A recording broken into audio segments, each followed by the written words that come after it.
Everyone welcome back to my channel. আশা করি তোমরা সকলে অনেক ভালো আছো আর আমিও অনেক ব্যস্ত আছি, সাথে ভালো আছি। তো পরশুদিন যেহেতু আমাদের বাড়িতে একটা অনুষ্ঠান আছে, তো সেই জন্য তোড়জোড় খুব চলছে। তো যাই হোক, আজকে সরস্বতী পুজো, সকলকে সরস্বতী পুজোর শুভেচ্ছা থাকলো। তোমরা খুব ভালো করে কাটাও সরস্বতী পুজোটা। আর এখন বাজে মোটামুটি 1:30 বাজে। এখন যাচ্ছি আমি পল্লবীদিকে আনতে, যেহেতু আমি নেল এক্সটেনশন করাবো। তো ও বলেছিল যেতে, কিন্তু আমার পক্ষে তো যাওয়া সম্ভব না, এখন এখানে খুবই চাপে আছি। তো ওকে নিয়ে আসবো, তারপরে বাজারে যাব। আর রাতে একটু সারপ্রাইজ মানে সারপ্রাইজ দেওয়ার প্ল্যান আছে। তো তো চলো সেটা দেখি কতদূর সাকসেসফুল করতে পারি। তো চলো দেখতে থাকো আজকের ব্লগটা। যদি কিছু ভালো লেগে থাকে তাহলে অবশ্যই লাইক শেয়ার সাবস্ক্রাইব করে পাশে থাকো। তো চলো, যাই হোক, এখন রেডি হচ্ছে। আর স্বাভাবিকভাবে আজকে তো এই বছর আমার সরস্বতী পুজো অঞ্জলি দেওয়া হয়নি। ভেবেছিলাম সন্ধ্যাবেলা মানে সকালে মেজে মাদের ঘরে পুজো হয়েছে, আমার ইচ্ছা ছিল নিজের ঘরে করার, কিন্তু এত প্রেশারের মধ্যে তো করা সম্ভব না। তো ভেবেছিলাম মেজে মাদের ঘরে সকালবেলা হয়েছে পুজো, সেখানে পুজো দিয়ে দেবো, কিন্তু সেটা উঠতে পারিনি বলে দেওয়া হয়নি। ওদিক থেকে আলো আসছে বলে অন্ধকার লাগছে মুখটা। আর তোমাদের মনে হতে পারে এখানে আলোটা হয়েছে কী করে, এটা দরজায় বাড়ি খেয়েছি, দুম করে খুলে গিয়েছে। আর নিকা লাগাচ্ছি, কমছে একটু, আস্তে আস্তে কমে যাবে।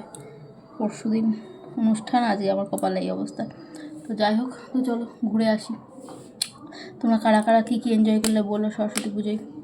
আগে তো স্কুলে বেরোতাম, স্কুলে যেতাম, কলেজে যেতাম, এই চলো। এবার আর আগের বছরও বেরিয়েছিলাম ঘুরতে ওর সাথে, বিয়ের পর মানে বিয়ের একদম 5-7 দিন পরই সরস্বতী পুজো ছিল আমাদের। তো চলো, এবার আর হলো না, নেক্সট ইয়ার আবার। সে এখন নীল করাবো, মানে নীল করবো, মানে ও করে দেবে আমাকে। তার আগে আমি ওকে দিয়ে এখন গিফট প্যাক করাচ্ছি, যেগুলো সারপ্রাইজ দেবো ওকে। আর আজকে তো সরস্বতী পুজো ছিল। তোমার এই যে এত সুন্দর সুন্দর মেয়েগুলোকে দেখলে কেমন লাগলো বলো, মাছ দিয়ে রাধাঘাটে? এক একজন যা সত্যি, এক একজন খুব সুন্দর সুন্দর সেজেছে, কিন্তু এক একজনের সঙ্গে মেডেল দেওয়া আছে এক একজনকে। আমি দিদির জন্য 15 মিনিট মতো স্টেশনে অপেক্ষা করছিলাম, স্টেশনে না একটু দূরেই। তো ওখানে আমি মানে 15 মিনিটে আমি যা আজকে দেখেছি, যা মানে সাজের মানে টাইপের সাজ দেখেছি, যত ধরনের, এতদিন কখনো দেখিনি আমি। যাই হোক, আমার খুব ভালো লেগেছে, আমার চোখটা ধন্য হয়ে গেছে এত সাজ দেখে দেখে একদম।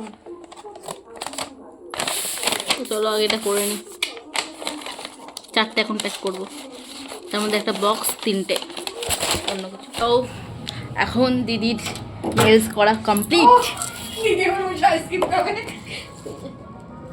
এই যে আমাকে আইসক্রিম দিয়েছে, তো দিদি এখন আইসক্রিম খাবে, আইসক্রিম।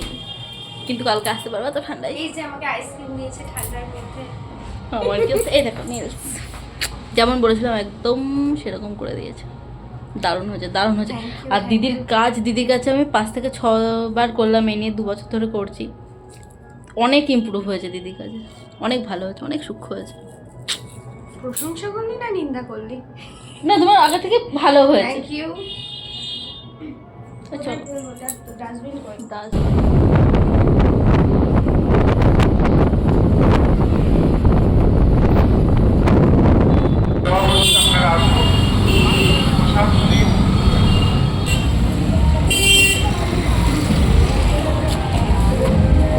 বাড়িতে এবার হ্যাঁ, আবার কি?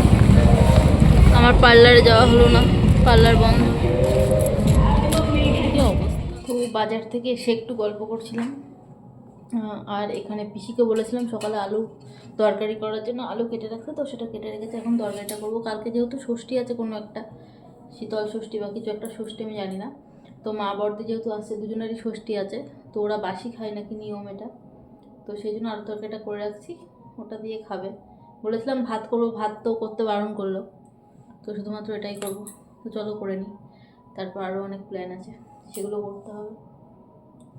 তো চলো।